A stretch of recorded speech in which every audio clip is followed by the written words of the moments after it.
네, 오늘 이 시간 함께 나눌 하나님 말씀은 베드로전서 2장 18절에서부터 25절까지에 기록되어 있는 본문의 말씀입니다.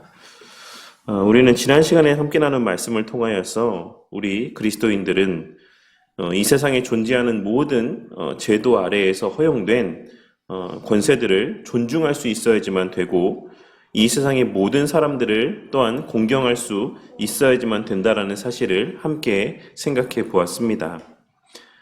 설령 그와 같은 제도 아래에서 세워진 권세자가 내 마음에 합하지 않는다라고 할지라도, 설령 내 주변의 사람들 가운데에 정말 나랑 맞지 않고 내가 너무나도 싫어하는 모습들을 갖고 있는 그러한 이웃이라고 할지라도, 우리는 그러한 사람들을 내 위에 권세자로 세우시고, 또 그러한 사람들을 내 주변에 머물게 하시며 나와 얼굴을 마주하여 보게 하신 하나님의 선하신 뜻이 있다라고 하는 것을 확신하고, 그 사람들 자체 때문이 아니라 그 사람들을 보기에는 정말 호감이 갈 만한 것이 아무것도 없다라고 할지라도, 그 사람들 자체 때문이 아니라 그러한 이들을 내 위에 세우시고 내 주변에 머물게 하신 하나님을 신뢰함으로 그들을 공경하고 선대할 수 있는 자들이 되어야만 하는 것입니다.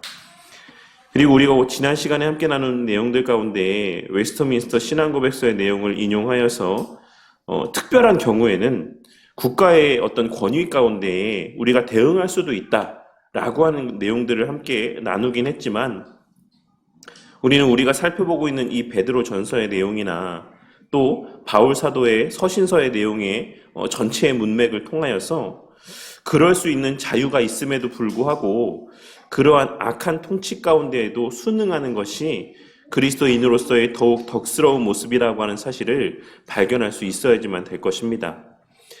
우리가 그와 같이 악한 통치 가운데 저항하는 것, 저항할 수 있는 자유가 우리에게 있긴 하지만, 그 자유를 그와 같이 저항하는 데 사용하기보다는 그러한 상황들 속에서도 하나님을 신뢰하며 순복하는 삶을 살아가는 것이 더욱더 하나님 보시기에 또 합당한 아름다운 모습이 된다라는 사실을 우리는 성경 전체에 흐르는 내용들을 통해서, 가르침을 통해서 발견할 수 있어야지만 된다라는 것입니다.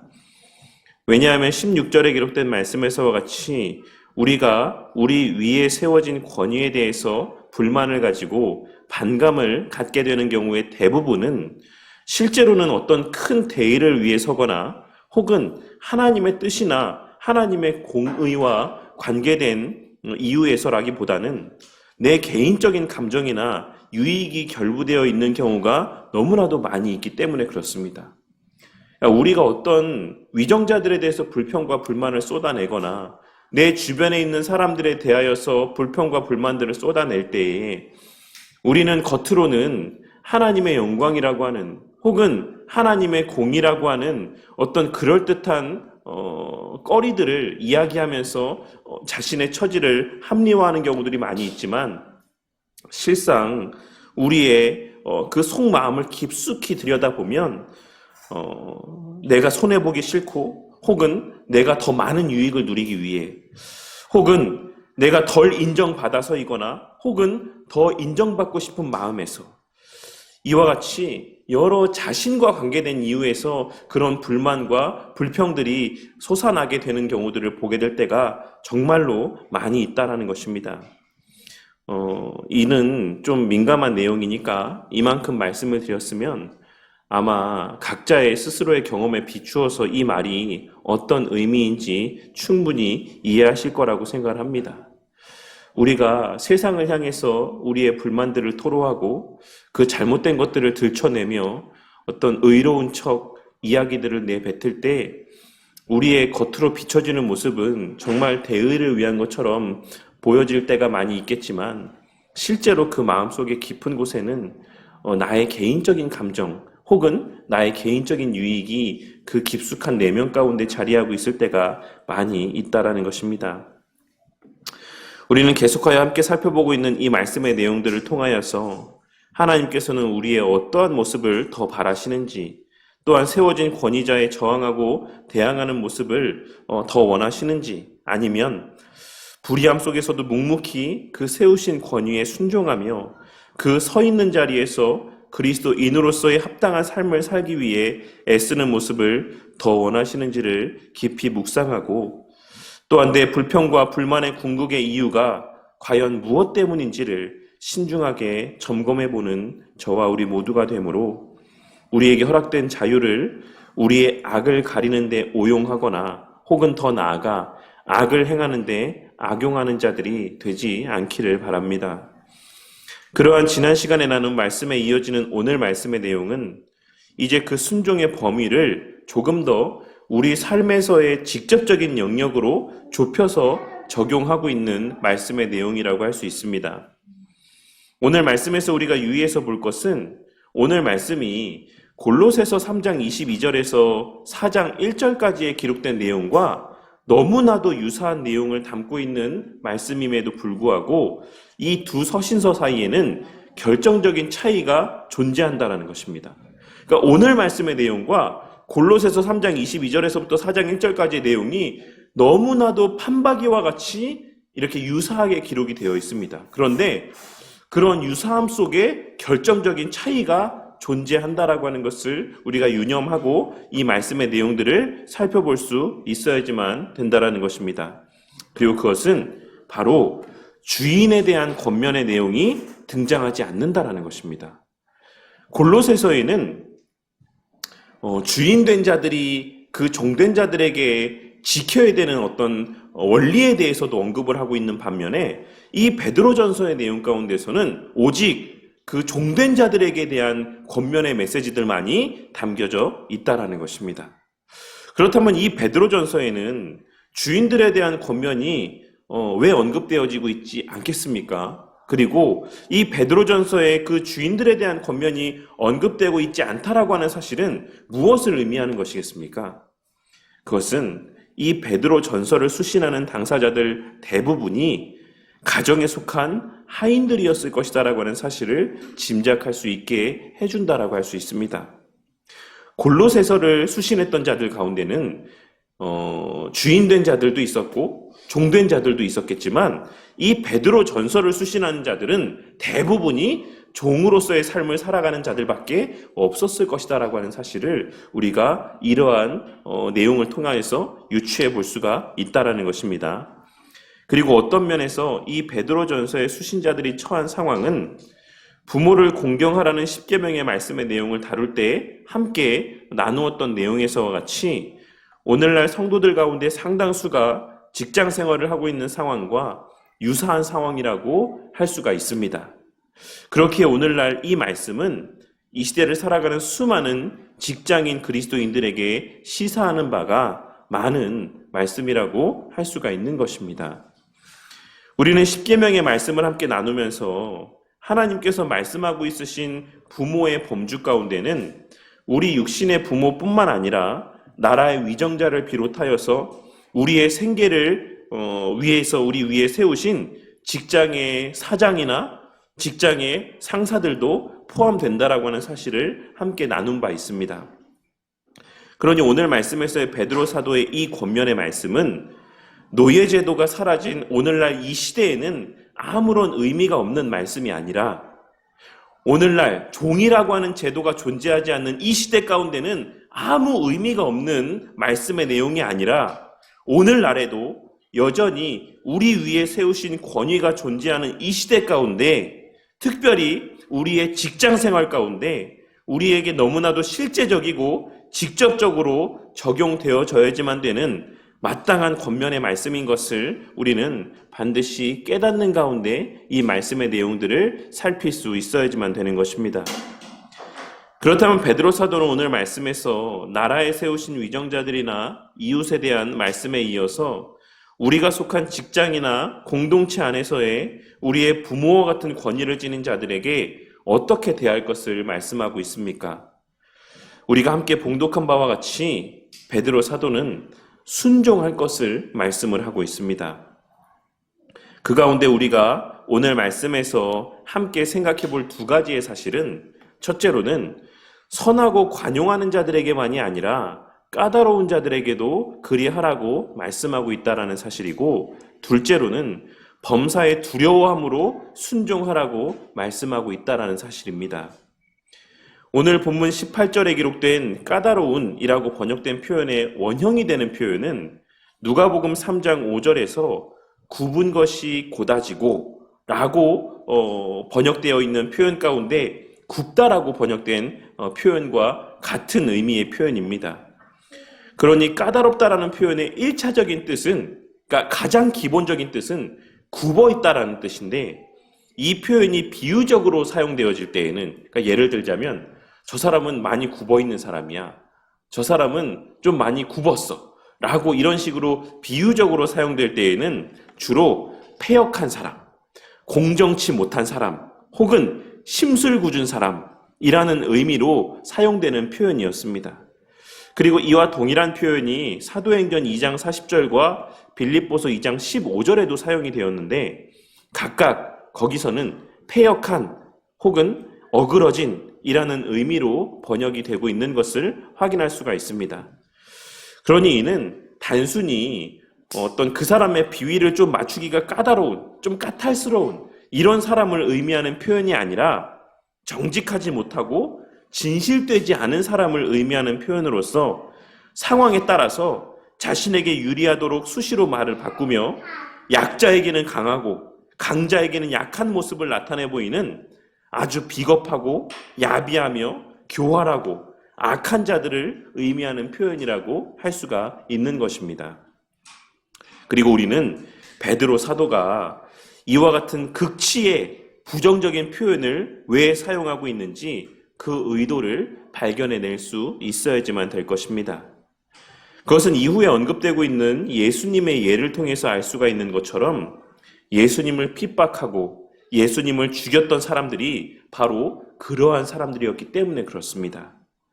그러니 베드로 사도는 예수님께서는 우리를 위하여서 그가 하나님이셨음에도 불구하고 그러한 악한 자들의 핍박을 고스란히 감내하며 끝내 죽임을 당하시기까지 했다라는 사실을 언급함 가운데, 그 예수님께 속한 우리도 그와 같이 악한 자들의 권위 아래에 있게 된다라고 할지라도 마땅히 그 권위에 순복할 수 있어야지만 된다라는 사실을 말씀하고자 의도적으로 극치의 악한 이들에 대한 표현을 사용을 하고 있는 것입니다.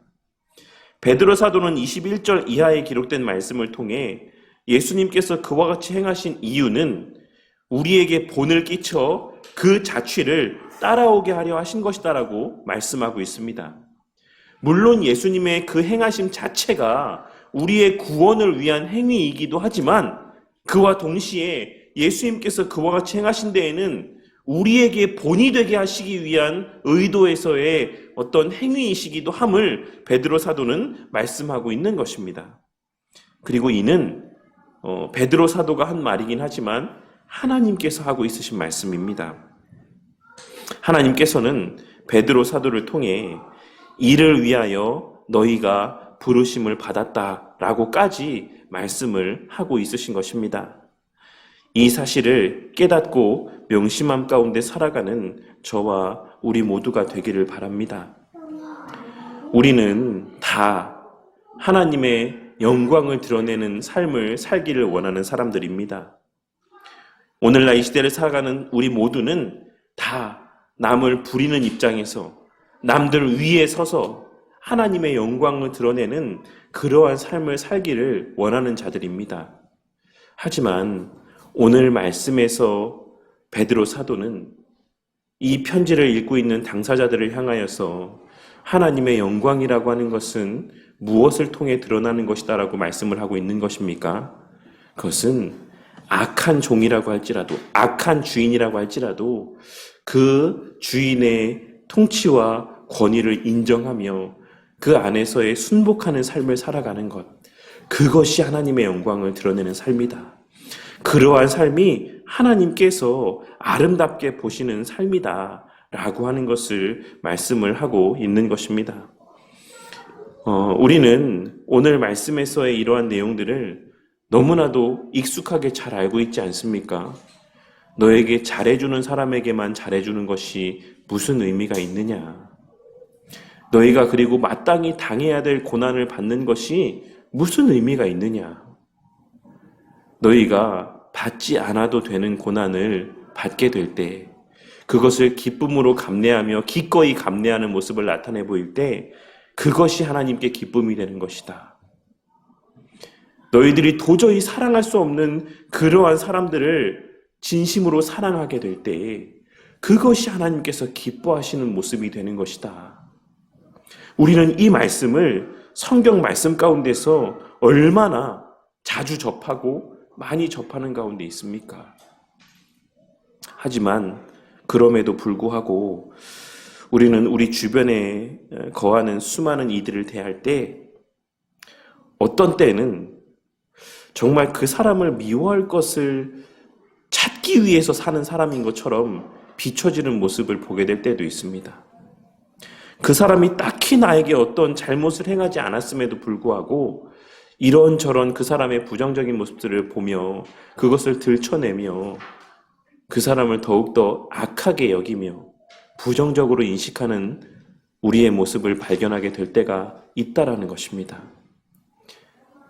하지만 오늘 말씀에서 베드로 사도가 말씀하고 있는 이 말씀, 우리를 향해 그 이웃을 대함에 있어 특별히 우리 위에 세우신 권위자들을 대함에 있어 우리가 어떻게 행동해야 되는지에 대하여 말씀하고 있으신 이 말씀의 내용을 반드시 마음 가운데 새기는 저와 우리 모두가 되기를 바랍니다. 우리가 예배당에 나와서 예배드리는 이러한 모습들을 하나님께서 기쁘게 보시지만 우리의 일주일의 삶의 시간들 가운데 우리는 어디서 더 많은 시간을 보냅니까? 우리가 예배당에 앉아서 예배를 드리는 시간들도 너무나도 귀한 시간들이지만 우리에게 주어진 7일의 삶의 시간들 가운데 우리는 어디서 더 많은 시간들을 사용하면서 살아가고 있습니까? 우리 대다수는 아마도 우리가 일하는 일터에서 그 어느 곳에서의 보내는 시간들보다 더 많은 시간들을 보내며 살아갈 것입니다. 오늘 말씀에서 베드로 사도를 통해 하나님께서 말씀하고 있으신 이 말씀의 내용들은 그와 같이 우리의 삶에서의 가장 많은 부분을 차지하는 그 자리에서 하나님의 그 선하심과 뜻을 인정하며 그 하나님께서 세우신 권위를 인정함으로써 하나님께 영광을 드러내는 삶을 살 것을 우리에게 말씀하고 있으심을 오늘 말씀을 통해 깨닫게 되는 은혜가 있으시기를 바랍니다. 그리고 내 위에 세우신 그 권위자가 사장이 혹은 직장 상사가 악한 사람이면 악한 사람일수록 그러한 상황 속에서 우리가 더 하나님의 영광을 크게 드러낼 수 있음을 기억하고 그러한 시간들을 또한 기꺼이 감내할 줄 아는 저와 우리 모두가 되기를 바랍니다. 하지만 저나 우리 성도님들이나 우리가 본래 선한 자들이 아니기 때문에 그저 하나님께 받은 은혜로만 자발적인 마음으로 그와 같은 선한 행실들을 나타내 보이기는 너무 힘든 것도 사실입니다. 우리가 주님께 받은 은혜에 대해서 감사하는 마음들을 우리 모두가 갖고 있는 것은 사실이지만 그 감사의 마음으로 인하여서 내 직장에서의 악한 상사에게 선하게 존귀하게 대하는 것은 좀 너무나도 힘든 일이다라고 할 수가 있는 것입니다. 그렇기에 그러한 우리들을 향해 베드로 사도는 이어지는 또 말씀을 통하여서 범사에 두려워함으로 순종하라고 말씀을 하고 있는 것입니다. 여기서의 두려워하다라는 표현은 앞선 17절에 기록된 하나님을 두려워하며 라고 번역된 표현과 그 어근이 동일한 표현입니다. 그러니 베드로 사도는 그러한 우리의 악하고 연약한 본성들을 감안하여서 그 사람에게 함부로 대하는 것이 곧 하나님에게 함부로 대하는 것이며 그 사람을 험담하고 비난하는 것이 곧 하나님을 험담하고 비난하는 죄가 되는 것임을 기억하고 하나님을 두려워하는 마음으로 하나님께서 세우신 그 까다로운 자, 그 악한 자, 도저히 존경할 수 없을 것만 같이 여겨지는 그러한 자들에게 순종할 것을 말씀을 하고 있는 것입니다. 그 사람을 하나님과 같이 여겨라. 너가 그 사람에 대하여 함부로 이야기할 때 그것이 곧 하나님에 대하여 함부로 이야기하는 것과 똑같은 의미다라는 것을 기억하고 함부로 입을 열지 말아라 라고 말씀을 하고 있는 것이다라는 것입니다. 오늘 말씀에서 베드로 사도는 25절에 기록된 말씀에서와 같이 이전에 우리는 무엇을 해야 되고 하지 말아야 되는지, 어디로 가야 되는 것인지를 분별하지 못하는 길을 잃은 자들과 같았다라는 사실을 말씀하고 있습니다. 하지만 우리 주 예수 그리스도의 십자가 대속의 사역의 결과로 이제 우리가 무엇을 하고 무엇을 하지 말아야 되는지, 또한 무엇을 바라보고 무엇을 향해 살아가야 되는지를 알게 된 자들이라는 사실을 오늘 말씀을 통해 깨닫게 되는 은혜가 있으시기를 바랍니다. 그러니 이는 우리가 그와 같이 우리 영혼의 목자와 감독 되신 이에게 돌아온 것이 맞다라고 한다면, 우리가 하나님의 자녀의 그 권리를, 그 자격을 다시금 회복하게 된 것이 맞다라고 한다면, 우리는 반드시 위와 같은 삶을 살 수밖에 없고 또한 마땅히 살아야지만 된다라는 사실을 우리에게 말씀하고 있으심을 우리는 반드시 깨달을 수 있어야지만 되는 것입니다.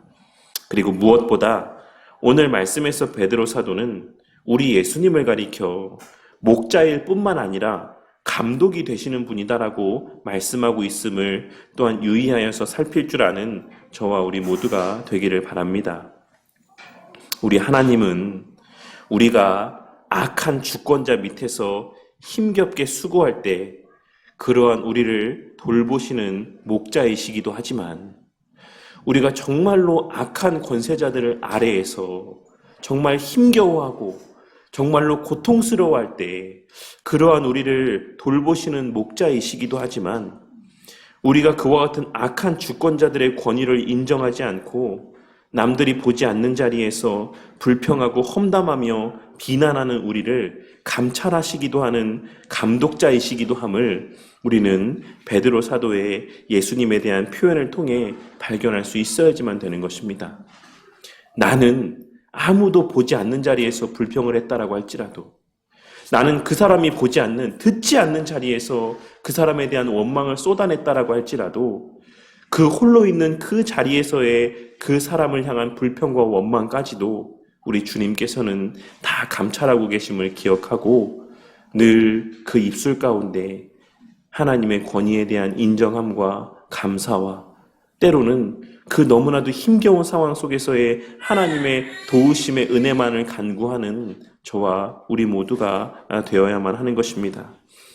오늘 새벽에도 말씀을 드렸지만 저와 우리 모두는 늘 어떤 그럴듯한 일들을 하기를 원하고, 늘 남들이 보았을 때 정말 우러러 볼 만한 자리에서 하나님의 영광을 드러내기를 원하는 그러한 마음들을 품고 살아갈 때가 많습니다. 하지만 하나님의 영광이라고 하는 것은 남들이 다 가기를 원하는, 남들이 다 서기를 원하는 그러한 자리에서 드러나는 것이 아니라 남들이 다 기피하는 자리, 남들이 다 꺼려하는 자리, 누구나가 원하지 않는 그 자리에서의 하나님의 권위를 인정하며 하나님의 선하심을 인정하며 그 자리에서의 하나님의 자녀로서의 하나님의 자녀다운 삶을 살아가는 그러한 모습의 삶을 통하여서 드러나는 것임을, 오히려 극치로 그러한 상황 가운데 드러나는 것임을 기억하고, 때로 우리의 삶 속에서 그러한 상황들을 마주하게 되었을 때 바로 그때가 나를 통해 하나님의 영광을 드러내고자 하시는 하나님의 뜻하신 바의 때라는 것이 깨달아지는 은혜가 있으시기를 바라겠습니다.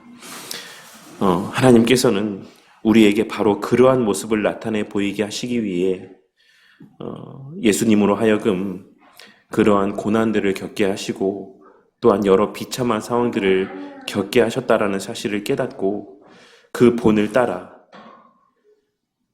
우리가 사랑한다라고 고백하는 그 예수님께서 나타내 보이신 본을 따라 그 예수님께서 드러내신 극치의 영광을 우리 또한 그 비참의 자리에서 드러낼 줄 아는 저와 우리 모두가 되기를 바란다는 것입니다. 그리하여 이 세상 속에서의 진정한 빛과 소금의 역할을 그러한 자리에서 감당케 하시는 은혜를 통하여서 아직 이 세상 가운데에 머물고 있는 아직 주를 알지 못하는 하나님의 택하신 자들이 우리의 그와 같은 험난한 자리에서의 드러내게 하시는 하나님의 영광을 통하여 하나님을 바라보게 되고 그리하여 이 주의 몸된 교회로까지 발걸음하게 되는 역사가 나타나기를 그러한 세상과는 정반대의 자리에서의 하나님의 영광을 드러내는 우리 바른교회 공동체가 되기를 주님의 이름으로 간절히 축원합니다.